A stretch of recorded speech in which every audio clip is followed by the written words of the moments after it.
ప్రపంచవ్యాప్తంగా నిత్యావసరాల ధరలు పెరిగాయి. వ్యాపార లావాదేవీలు దెబ్బతిన్నాయి. ప్రపంచంలో దాదాపుగా 100 దేశాలలో రాజకీయ అనిశ్చిత యుద్ధ వాతావరణం కనిపిస్తుంది.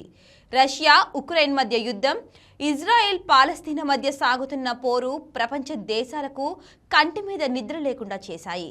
అమెరికా అధ్యక్ష పదవి వీడుతున్న బైడెన్ నిర్ణయం ప్రపంచ దేశాలను కలవరపరుస్తోంది. రష్యా, ఉక్రెయిన్ ఇరుగు పొరుగు దేశాలు తమ పౌరులకు పలు సూచనలు చేస్తూ కరపత్రాల పంపిణీ చేస్తున్నాయి.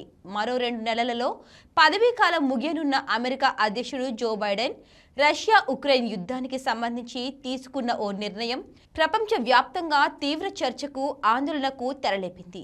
తాము అందిస్తున్న దీర్ఘశ్రేణి క్షిపణులను రష్యా భూభాగంపైకి ప్రయోగించేందుకు ఉక్రెయిన్ అనుమతిస్తూ ఆయన తీసుకున్న నిర్ణయం ఇప్పుడు పెనుదుమారం సృష్టిస్తుంది.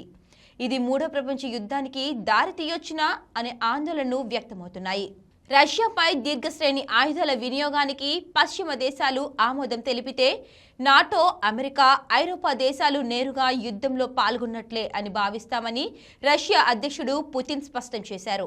మరో 2 నెలల్లో పదవి నుంచి దిగిపోనున్న అమెరికా అధ్యక్షుడు జో బైడెన్ రష్యాపైకి దీర్ఘశ్రేణి క్షిపణుల ప్రయోగానికి ఉక్రెయిన్ అనుమతి ఇవ్వడం వెనుక ఉత్తర కొరియా సేనలు రష్యాకు బాసటగా నిలవడమే కారణమని శ్వేత సౌధం వర్గాలు పేర్కొంటున్నాయి.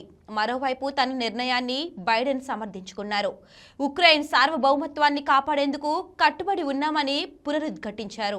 ఉక్రెయిన్, రష్యా మధ్య శాంతిని నెలకొల్పి అమాయకుల ప్రాణాలను కాపాడాలని మా తండ్రి గారు డొనాల్డ్ ట్రంప్ భావిస్తుంటే ఈలోగానే 3వ ప్రపంచ యుద్ధాన్ని బైడెన్ యంత్రాంగం కోరుకుంటుందని డొనాల్డ్ ట్రంప్ జూనియర్ విమర్శించారు.